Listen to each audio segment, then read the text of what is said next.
Right. Welcome everybody to Saturdays with Tara. I'm Mary Beth and you're at the Law of Attraction Club at theloaclub.com on the web. Remember, if you have a question or a comment, to press *6. If you are on the Hangout on air, this is our introduction to the theme of the week. All of this is also being simulcast on our conference line and will continue on the conference line with more discussion and Q&A after the Hangout. If you are on the free conferencing line, please remember again to press *6 when you have a question or a comment. Robin will be bringing through Tara for us today. So welcome Tara, welcome Robin, and over to you. And welcome to you also. What do you think of when you hear the word miracle? For many of you, it means something you couldn't possibly expect to happen under normal circumstances, or something not possible without the intervention of some powerful entity. And then along we come telling you that you create everything. So perhaps we need to rethink this idea of miracles, and in the process perhaps we can once again remind you of the truth of who you are, what you're doing here, and how the law of attraction works. Here's some words from our friends about this. From Abraham: miracles are just the logical response of law of attraction to your logical, defined, deliberate intention. Expectation is the most powerful word, because expectation includes what you want and your belief about it. When you're desirous of something and expecting it and believing it, now your expectation is in a place where you're in there where the movement is, and you're in on the creation. The universe, Mike Dooley.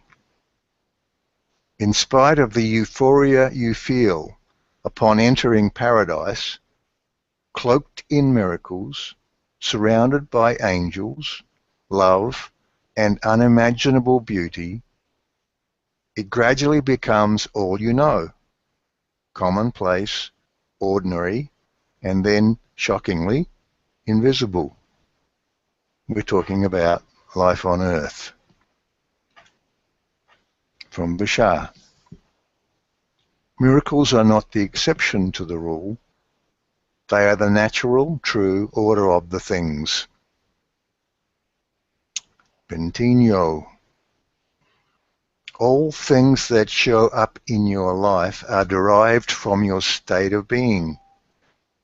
Choosing joy, connection, bliss, freedom, trust is an act that contains all solutions to all possible situations. You become a living, breathing, walking, flying miracle, inseparate from the delicious miracle that is all that exists. And from us, by law of attraction, you attract into your experience, wanted or unwanted, moment by moment, unique to you, a world that is the sum of your chosen beliefs and expectations. If there are certainties in your expectation tapestry, they will certainly be in your version of the world. If there are probabilities, they will be there most of the time.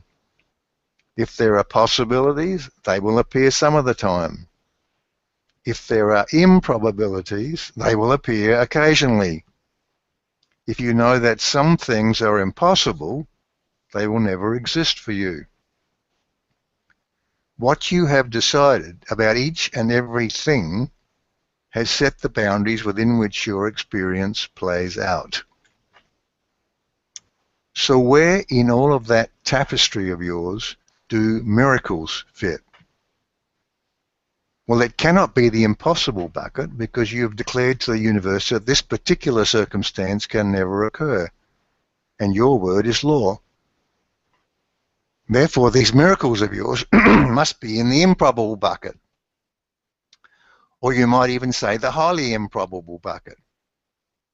So if you're looking to create a miracle, and why not, now the question becomes, how do you create things that are highly improbable?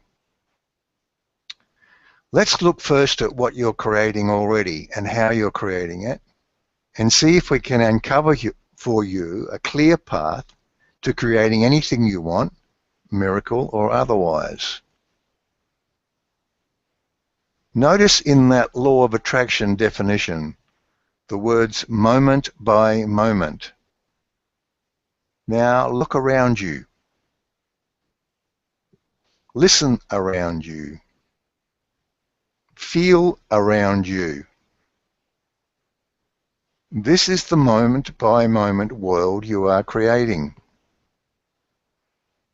How much focus, energy, or attention are you putting into maintaining this illusion of yours? None.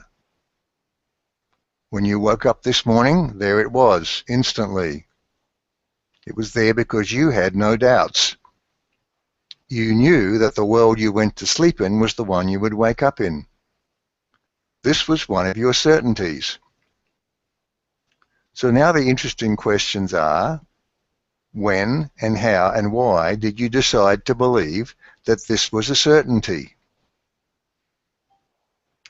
If you see the world as something external to you, as something that is independent of your choices, then your answers will be along the lines of, as you grew up, you experienced what is. You learned about it, you came to understand the way it works, and that's why you believe as you do.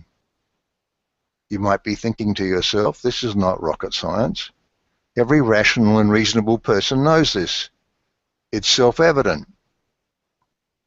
Well, we agree that it's easy to drop into this way of seeing things, but from a broader perspective, it's not at all rational.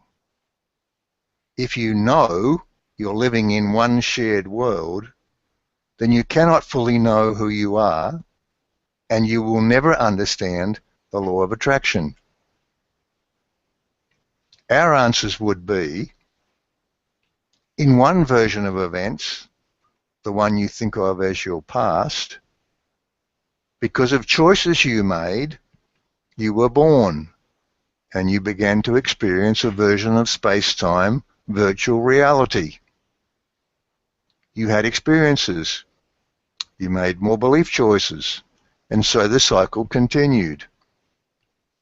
With each new choice, you step into a new version of you, and a matching context or world wraps itself around you.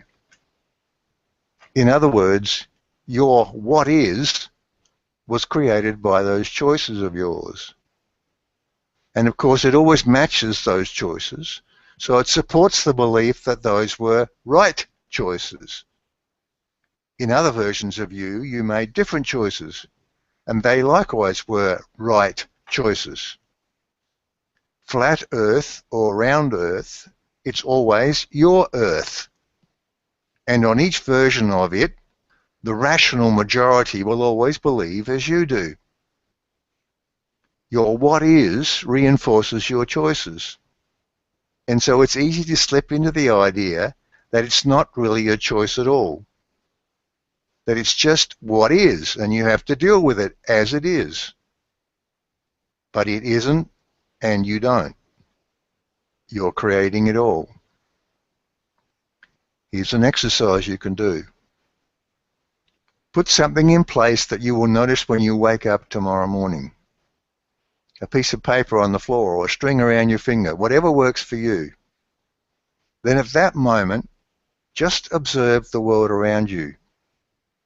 That version of your virtual reality that you're creating on the fly. Is that a miracle or is that a miracle? Just recognize that you truly are, you already are, a miracle worker. As our friends expressed in those quotes we used earlier, Everything's a miracle when you know the truth about who you are and how you're creating it. So now back to the question of creating the highly improbable. What makes it improbable? You decided it was. And as surely as you decided it was, you can undecide that it is. Now we know that when you've long been practicing one world thinking, it takes a particular focus to step away from those deep-seated habits of thought. But here's the good news. You form those habits by making the same choice over and over. And you can form new habits by making new and different choices over and over. You can have the lie you want, or you can have the life you want. You can't have both. You can stick with the lie that there's a world out there that you have to deal with, and you can hope for luck or miracles or that somebody or something out there is looking out for you. Or you can truly know that you're the miracle worker. You can make new choices and new choices and new choices. With each new choice, you inhabit that new version of you and your world. You and your world are an inseparable unity. It's your personal, moment-by-moment virtual reality. There is truly, truly nothing you cannot be, do, or have. So let's together create some minor and major miracles in your life and in our intersections in the space we share.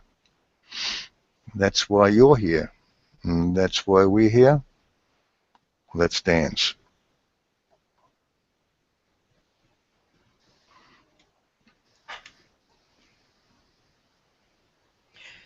This HOA was once again to introduce our theme for the week.